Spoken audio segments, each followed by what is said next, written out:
अरे लिफाफों पे जिंदगी गुजारने वालों, शर्म से डूब मरो तुम।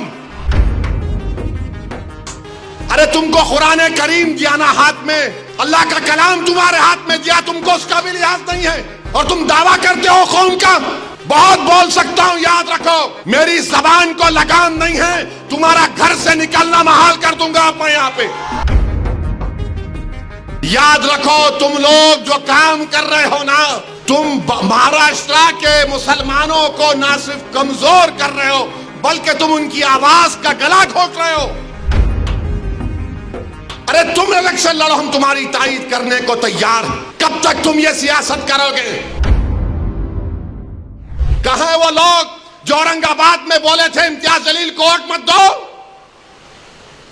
उस समाजवादी पैंडेट को तो बोले थे अरे चेहरा दिखाओ औरंगाबाद के अवाम के सामने तुम। अरे लिफाफों पे जिंदगी गुजारने वालों, शर्म से डूब मरो तुम। मेरे घर को आए थे, मेरे घर को आए थे हैदराबाद को, बगैर बोले मेरे घर को आए। मैं वक्फ के बिल की मीटिंग में जा रहा था, पलट मेरा गार्ड फोन करा के साहब इतने लोग आए, मिला।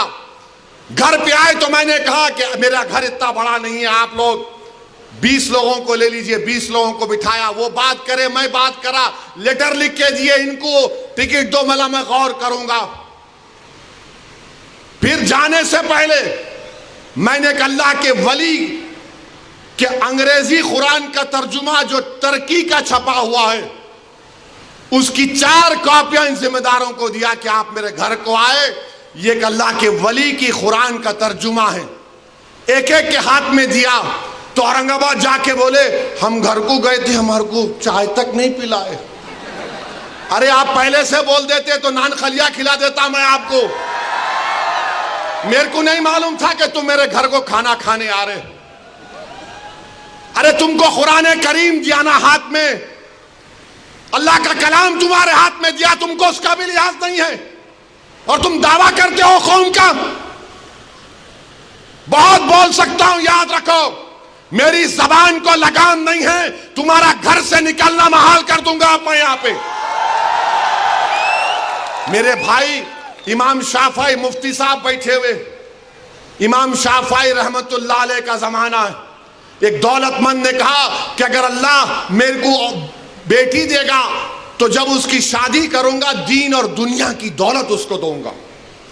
जब बेटी की शादी का मौका आया, उलमाए किराम के पास गया। उलमाए किराम ने कहा कि नहीं, तू नहीं दे सकता, दीन और दुनिया की दौलत तो कैसे देगा, तेरी कसम गलत हो गई। इमाम शाफई के पास गए, इमाम शाफई बोले बहुत आसान है। इमाम शाफई रहमतुल्लाह अलैह ने कहा तेरी बेटी की शादी कब है? उसने कहा फुला दिन है। बोले मैं आ रहा हूं, चला जा। इमाम शाफई पहुंचे, इमाम शाफई रहमतुल्लाह अलैह ने कहा कि आसान है। वो बोला कि हज़रत शादी तो हो गई, क्या है बताओ। बोले कुरान अपनी बेटी को दे दे, दीन और दुनिया की दौलत उसको दे चुका। मैं उनको दिया, 4 कुरान दिया उनको और बोल के दिया कि आप मेरे घर को आए, मुझे पता नहीं है, मैं वकीलों की मीटिंग में जा रहा था, पलट कर आया आपके लिए, ये कुरान करीम का तोहफा आपको दे रहा हूं। अरे तुमको ओवैसी से मजलिस से नफरत है, मगर कुरान करीम की तो अजमत का तुम लिहाज रख लेते। मैं ये बात इलेक्शन में बोल सकता था मगर खामोश बैठे रहा, मगर आज मजबूरन बोलना पड़ रहा है।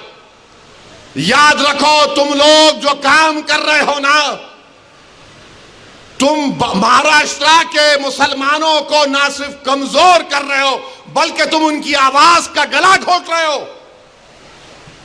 अरे तुम इलेक्शन लड़ो, हम तुम्हारी तायीद करने को तैयार। कब तक तुम ये सियासत करोगे?